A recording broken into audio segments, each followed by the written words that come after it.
Week 1, Unit 2, Exercise 1. When you are thinking about specific subject matter, it's as important to consider from where you draw inspiration as how you think about what you paint. This is especially true for people who paint from their imagination and not from specific reference, or who make abstract works. These artists still find inspiration in their exterior worlds, but they process and apply that inspiration differently from people who paint directly from photo reference or life. For example, years ago, I became enormously interested in Scandinavian design and folk patterns. I had, at the time, never set foot in Scandinavia, so most of my inspiration was gathered from books or perusing the internet. I devoured so much inspiration that I eventually created my own imaginary scenes, most of which were in some distant, nameless Nordic land. I drew from the inspiration, but I created my own patterns and landscapes. Abstract or non-objective artists also process inspiration differently. What inspires their work is often the same stuff that inspires representational artists, landscapes, feelings, or colors. But the way they render their subject matter is not literal. Exercise 2. Getting ready every day can be a drag. Brushing your teeth, combing your hair, and that whole annoying business of showering. It's impossible to multitask while doing that stuff, right? Nope. Aside from wanting to look and smell your best, the time you spend getting ready is prime time to be aware of everything you're doing. If you usually zone out while brushing your pearly whites in the morning, instead try thinking of all the ways you're helping yourself by having a sparkling smile, the least of which will mean fewer trips to the dentist. The goal here is simply focusing on the task at hand. Instead of whipping your comb through your hair in the morning like a madman, just focus on the act of brushing, not thinking of the 10 other things you have to do to get ready this morning. What's the rush? Okay, well, you need to make sure you don't miss the bus, but beyond that, there's a lot of merit in diligence and focusing on personal hygiene. Exercise 3. Some of us don't know what we're missing. We don't have access to our emotions, and we can't imagine what they feel like or what good could come of them. The difference between acknowledging our emotions and cutting off our ability to experience them can be as big as the difference between what a child at 4 knows and what a child at 17 understands, or the difference between dating and falling in love. We can't know until we get there. Think of 2 turtles, one from a pond and one from an ocean, sharing stories. The pond turtle cannot comprehend the magnificence of the ocean because his pond environment is limited. The ocean turtle invites the pond turtle to go with him to the ocean because he knows that the pond turtle will only truly understand by seeing for himself. Exercise 4. The conventional view of the proper relationship of the government to the media, as it developed in the United States, is well known to us all. The free press is generated by private citizens, independent of government censorship and control. By logical deduction, this means that media and communication are, in effect, a function to be provided by profit-seeking businesses competing in the marketplace. The First Amendment to the U.S. Constitution guarantees this freedom, and as long as the government keeps its hands off the media, a society's flow of information and ideas will be safe. Without government intervention, a healthy media system will invariably rise from the rich soil of political freedom. Let the government intervene. No matter how well-intended the intervention may seem, and alarm bells should go off in the minds of all liberal and right-thinking people. The government and the private media are by nature in conflict.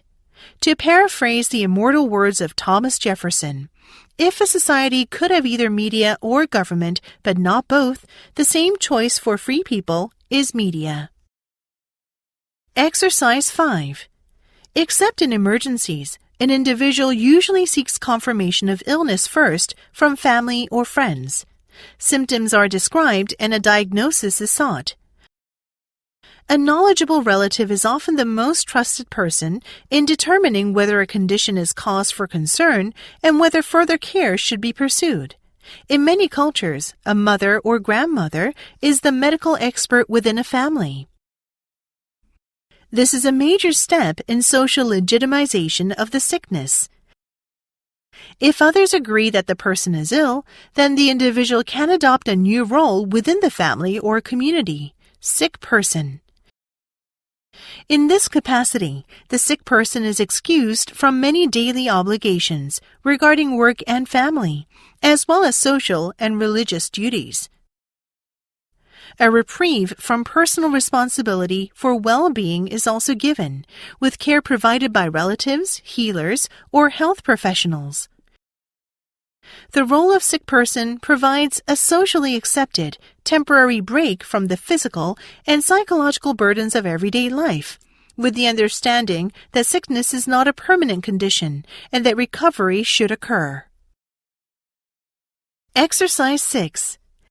If it is during the regular season in any sport like baseball, basketball, or hockey, and the game starts at 7 p.m. or 7:30 p.m. on the West Coast, 10 p.m. or 10:30 p.m. start time in the East, how many fans are going to stay up until after 1 a.m. on the East Coast?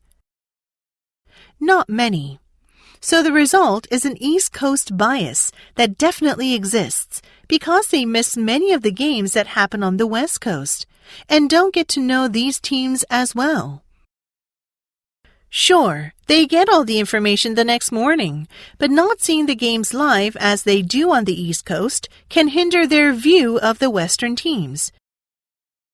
This is why those in the East think that, more often than not, the East Coast has better teams than the West Coast. This makes sense and is a logical argument, but is it fair? Not always, but what can they do besides recording every game and watching it in the days or weeks to come, which I'm sure rarely happens. The East Coast bias will always exist through no one's fault. Time is of the essence, and you play the cards you're dealt by choosing where you live. Exercise 7. Each of us can see a different image of a chair, and depending on this image, we can create an opinion of the chair, which may be different from the opinion of this chair held by the person who is sitting on it. However, the fact that none of us has a complete vision of the chair is not a reason to think that there is no chair. There is an ontological truth of the chair that is the chair itself, regardless of how we see it or even whether it is seen or not by somebody. If there were no truth, there would be no reality. The most curious thing is that Einstein never said that everything is relative. On the contrary, what he said was that the speed of light is an absolute constant. Relativity is a property of perception, of appearance, but it does not affect the essence of what is observed, although, as Schrödinger said, on observing it, we modify it, which does not deny its existence, but rather confirms its existence. We also alter tools when we use them, and they are not less real due to this. If they were not modified, we would not have to sharpen scissors or pencils. Exercise 8. Law has little autonomy. Law's distinctively legal doctrines, principles, and procedures have little independent importance. Legal traditions do not by themselves account for much of the current content of law. Law is constantly changing because society changes. When law seems to stand still, it does so not because of the force of precedent, inertia, or lag, but because powerful background forces have stalemated and current interests are pushing back against pressures for change. Likewise, the forms of law, for example, whether it uses rules or standards, strict or loose interpretations of texts and legal instruments, are usually functions of background demands on legal systems. Change internal to the legal system cannot in itself bring about large social consequences. Law cannot consistently or for long periods remain out of sync with the interests of the powerful in society.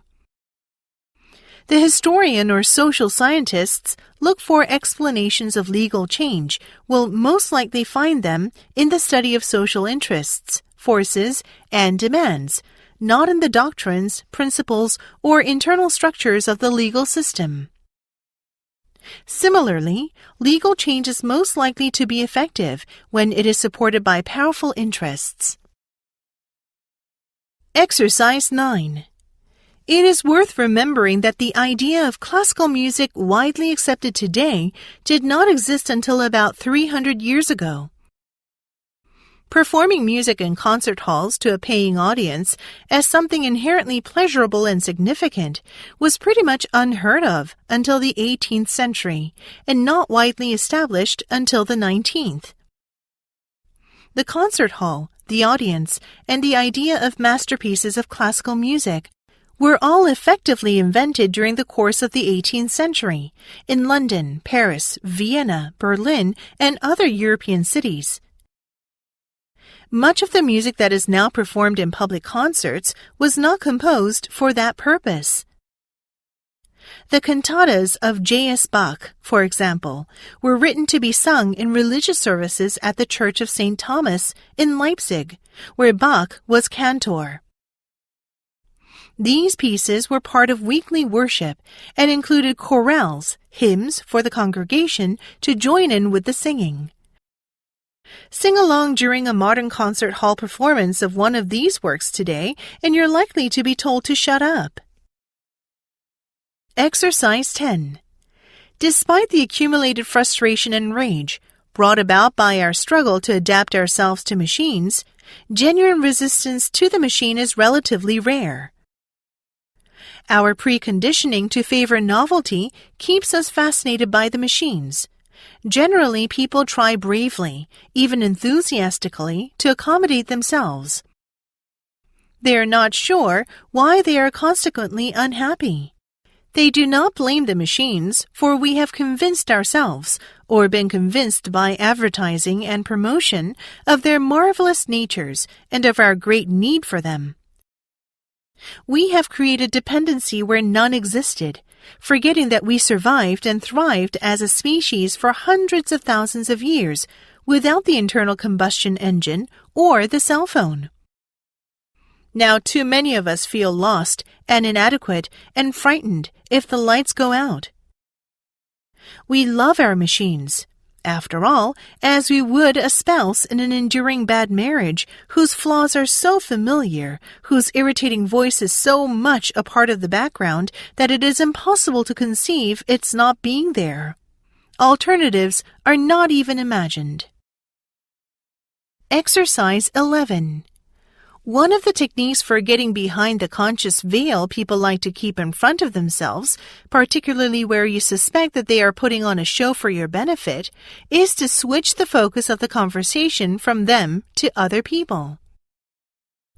On the basis that what people see in others reflects their own perspective, asking consumers what they think other people's motives are can be enlightening. Customers who are unwilling to reveal their own confusion with a product display will often be happy to point out that other people would find it confusing.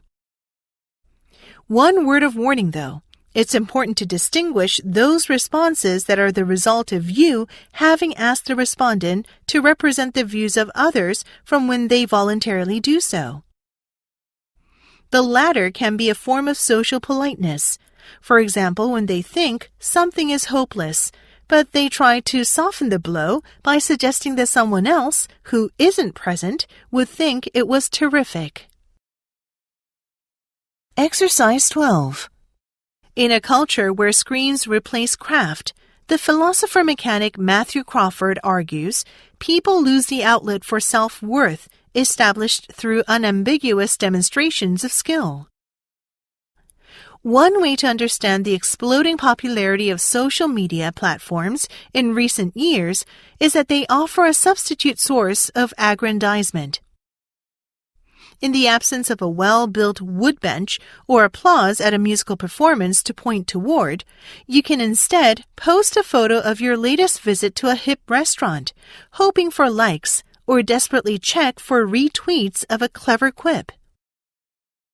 But as Crawford implies, these digital cries for attention are often a poor substitute for the recognition generated by handicraft, as they're not backed by the hard-won skill required to tame the infallible judgment of physical reality, and come across instead as the boasts of a boy. Craft allows an escape from this shallowness and provides instead a deeper source of pride.